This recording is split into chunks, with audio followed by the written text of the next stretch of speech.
제가 앞에서 플랫폼 경제 혹은 데이터 경제에 등장해서 필요한 우리가 과제 중에 하나를 데이터를 사회적 자산으로 만들자. 누구나가 접근할 수 있는 그런 권리를 주자. 즉 플랫폼을 공유화시키자는 말씀을 드렸습니다. 그걸 기술적으로 해결할 수 있는 것이 바로 블록체인이라는 기술이라고 제가 말씀을 드렸죠. 그럼 과연 그 블록체인판 플랫폼은 우리가 앞에서 얘기했던 문제를 해결해 줄 수 있는가를 조금 구체적으로 검토할 필요가 있겠죠.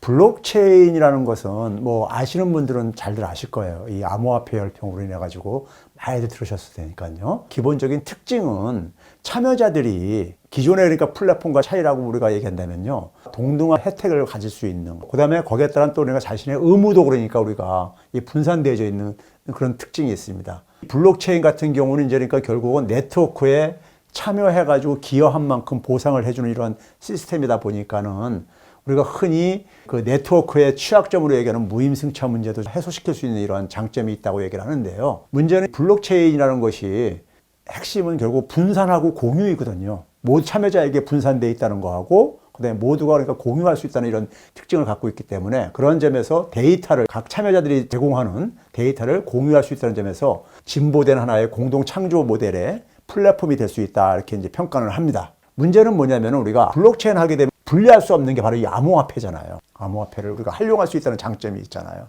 이 암호화폐하고 블록체인하고는 저는 이거는 분리할 수 없다고 보는데 왜 그러냐면은 블록체인이라는 어떤 하나의 플랫폼에 있는 네트워크가 역동성을 가지려면요, 이 암호화폐라는 것이 거기에 하나의 인센티브가 될 수가 있어요.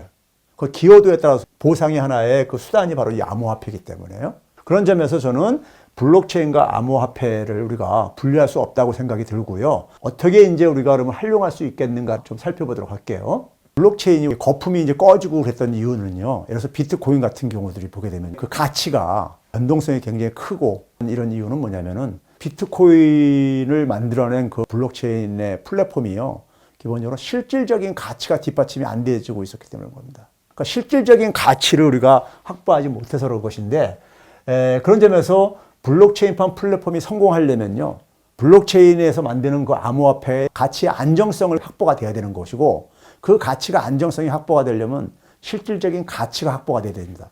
그래서 블록체인판 이 플랫폼은요, 기존에 우리가 앱하고 우리가 C앱이라고 하는 표현을 많이 씁니다. 이게 뭐냐면은 C가 centralized. centralized는 뭡니까? 중앙 집중화된 이런 뜻이 갖고 있잖아요. 중앙 집중화된 이런 앱이라 이거예요. 즉 뭐냐면 사업자가 중심이 되어지는, 우리가 우버라는 앱을 한번 봐보세요. 우버 앱은 아까 뭐라 했었습니까? 플랫폼 독점이라고 했죠. 우버라는 기업을 만든 사람들이 거기에서 나오는 수익을 대부분을 독점하는 거잖아요. 그런 의미 속에서 그러니까 중앙 집중화된 사업자 중심의 앱인 거예요. 사업자가 다 먹는, 아까 그러니까 승자 독식의 어떤 그런 플랫폼이라 이거예요. 기존의 앱들은요. 그런데 블록체인판 이 앱은, 플랫폼은 분산 앱을, D는 뭐냐면요, 여기 센트럴에다가 D자가 붙은 겁니다. 탈중앙화된. 그러니까 블록체인의 특징은 탈중앙화를 얘기하잖아요. 중심이 없는요. 그래서 이걸 제가 이제 분산앱 사업 모델이라고 하는데요. 이 분산앱 사업 모델들이 가지고 있는 이 장점은 뭐냐면요, 기본적으로 사업자 중심의 사업 모델에서는 대부분의 이익을 사업자가 다 가져가는 거잖아요. 수수료를요 가져가기 때문에 불평등이 굉장히 심화되집니다. 거기에 연결되어 있는 노동력들은 굉장히 열악한 고용 조건을 감내해야 되고요. 반면에 이 분산앱 사업 모델은요, 라주주라고 혹시 들어보셨습니까? 이게 이스라엘 사람이 이게 만든 하나의 차량 공유 서비스 앱인데요. 우버가 차량 공유 서비스의 고전적인 하나의 모델이잖아요. 이 우버하고 이 차이를 보게 되면 어떤 차이가 있냐면은, 라주주는 블록체인 기반의 플랫폼이에요. 그러니까 자연히 뭐가 있습니까? 암호화폐가 등장하겠죠? 주주가 바로 이 암호화폐입니다. 거기서 발행하는 코인이에요. 우버하고 차이가 뭐냐면요, 우버는 거기 참여하는 기사들이, 등록한 기사들이 수입 중에서 20%를 서비스 수수료로 우버가 뜯어가죠. 그런데 라주주는 그 수수료를 안 받습니다. 그러면은 그 20% 안 받게 되면은 우버에 등록을 해가지고 자기가 기사를 하는 거하고 라주주에 등록을 해서 기사하는 거하고 어느 걸 더 선택할 가능성이 높습니까? 당연히 라주주죠. 즉 뭐냐, 라주주가 우버보다 훨씬 더 매력적인 플랫폼으로 보인다 이거예요. 그럼 자연히 여기에 더 많은 사람들이 모여들지요. 그 다음에 여기는 라주주의 그 차량 공유 서비스를 이용하려면 주주라는 코인만을 이용하게 돼 있어요. 그러니까 돈을 주고 그러니까 주주라는 코인을 바꿔서 자기가 확보하고 있어야지만 그걸 결제도 할 수 있고 그래요.